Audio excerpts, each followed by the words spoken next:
Now, why wouldn't you buy a book from a person who does that? I mean, I'm funny, and I meditate books, I live and breathe books. I should know what a good book is.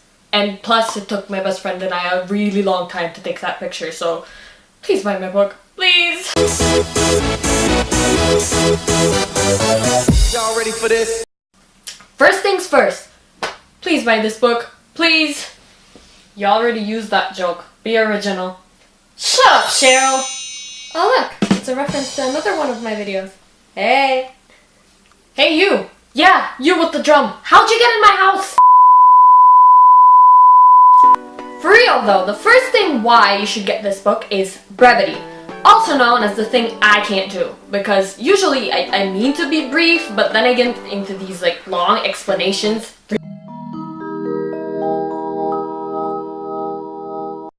Anyway, enough about that. Ernest Hemingway somehow has the ability to say so much in so little and with such a powerful message.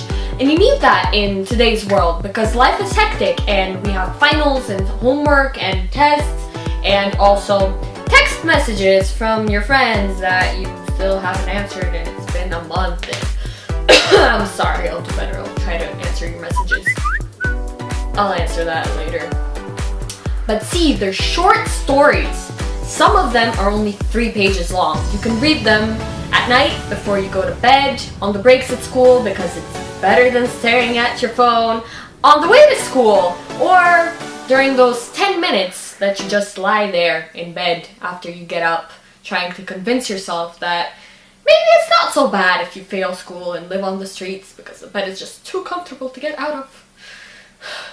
Stay in school, kids. Let's talk about the stories themselves for a bit.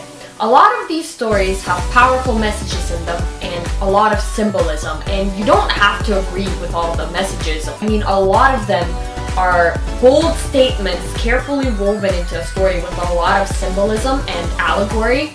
It's just amazing. Take the story The Capital of the World, for instance. It depicts society after the First World War, which Hemingway was a part of.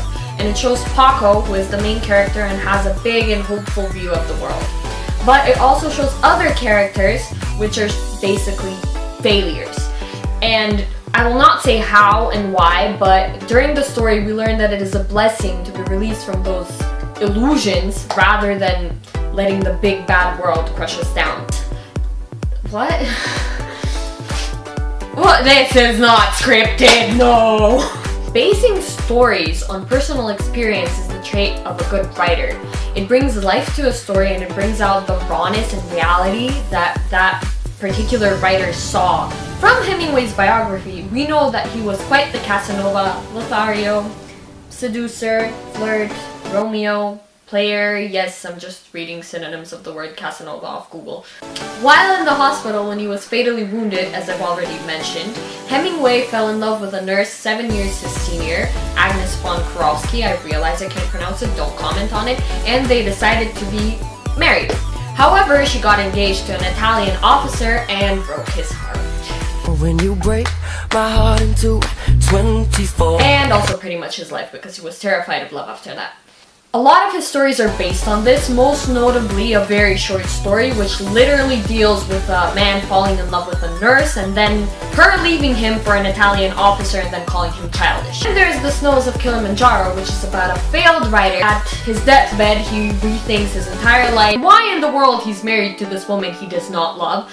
Hadley. There's also Up in Michigan, which deals with unrequited love, then requited love, then disappointment, which pretty much summarizes Hemingway's entire love life. I will tie this in with the short and happy life of Francis McCumber. What I really want to talk about there is Hemingway's capability to make the perfect plot twist. I don't mean to brag, but with the amount of stories I've read, watched, and been told, I've learned to predict plot twists and the whole general plot. But this one I could not predict. I was surprised completely. It seems that this is all we have time for today. I hope that I've wowed and awed you enough that you consider buying this book and then reading it. Please buy this book. Please. Again, really? Why don't you just be glad and make a pun joke instead?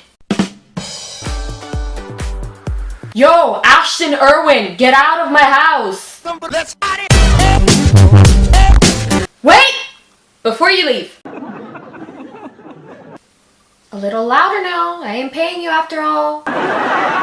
Thank you. Get out